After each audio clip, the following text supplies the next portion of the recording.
Hello and welcome to Dubai Trains, and welcome to another layout design video. And in this installment, we're going to look at a shelf layout designed entirely for switching. Let's dive straight in. The first thing you'll note is that the design is tapered a bit. That's because the room is actually in a corner here with a bar, and so we have a little bit more depth that we can create. And on the left is a very narrow section because it sticks above a desk, and we can use that for staging, so that's great. And let's see what we have to work with. So the narrative in this design is that there's a previously, historically speaking, a double track mainline coming in from the right, and then it slowly tapers off to a single track, and that continues, and in our case, goes straight into staging. However, the north side, north track, is discontinued as a mainline. So the mainline is only this single track that goes straight in staging, and that's great because then we can use this north track right here for maybe some light classification work and to store some cars for the interchange. And this other section of double track we can use as a runaround, and we'll need that because coming from staging we have facing spurs here, here, here, here, and there's an industry there, and the last one right here with two industries. But we also have a trailing spur right here with a loading platform and a cold storage warehouse. So you're going to need that runaround to run the cars around to get them to the respective spots. And that leads us on to the interchange, because this track right here leads behind these buildings and disappears into the distance and goes to an interchange track. This is a track where you can set out a string of cars or pick up a string of cars that have to go to this part of the layout. And as you see, it disappears behind the buildings and also enters into staging. So we actually have two tracks that go to staging. Also note that both tracks coming from staging, so this one on the main line and this one here on the interchange, they are both trailing. And the majority of industries are facing spurs. So that means you do need to use a runaround when you come in to switch almost everything and when you want to depart again as well. But like I said in previous videos, it's all about the balance between the number of trailing and facing spurs and activities to make it fun. So if you're looking to get a layout like this for yourself, or maybe something a bit bigger or something a bit more complicated, do have a look at my website, dubaitrains.com, where you can find everything regarding my layout design services.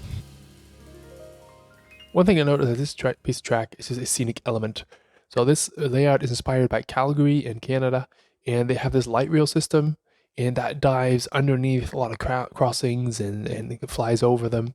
And this section track here just goes from ground level here on the right down into a tunnel and just disappears. So this is just merely a nice scenic element in reference to Calgary.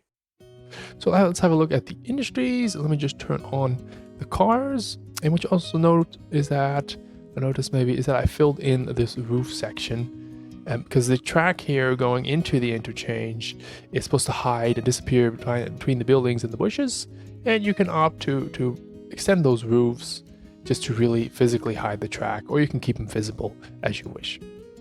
So here we have the cold storage, we discussed that. Here we have a loading platform and a team track, and what is mostly going to be loaded here are these tractors. And this is my interpretation of agricultural machinery from above. And they're coming from this big factory here. This is a big agricultural machinery equipment manufacturing company, and it goes all the way to the back. It's the biggest industry on the layout. It even has two loading bays here to receive equipment, and the finished products come rolling out here the door, across the street, and then go to this platform where they're loaded onto the railroad. So it's a nice little storytelling element there. And here we have a tool shop, a tool manufacturer, a small little industry right there. Then here are three spots for a big furniture company where they make, provide, and distribute furniture. So moving on to the right, here's the second biggest industry on the layout, and that is a bakery. So we have one track here that disappears into the bakery, the loading of the bread and half fabricates. And here we have two spots with a grain elevator for offloading of grain. And down below we have a lumber mill.